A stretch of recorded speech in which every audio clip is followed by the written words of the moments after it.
தமிழ் மொழி கலாச்சாரம், தமிழருக்கான பண்பாடு என்ற அத்தனையும் உயர்ந்த இடத்தில் வைத்து இன்று உலகம் முழுக்க பரவச் செய்து கொண்டிருப்பவர் பிரதமர் மோடி அவர்கள்.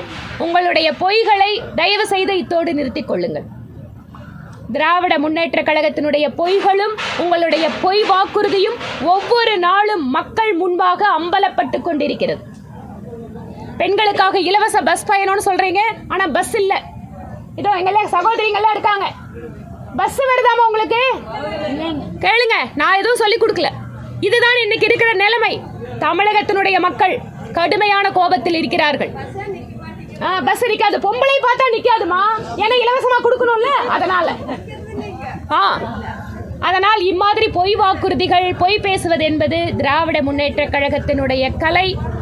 இதை வைத்துக்கொண்டு அரசு மேடையை இனிமேல் அரசியல் மேடையாக மாற்ற முயற்சிக்க வேண்டாம் என்ற கோரிக்கையோடு நான்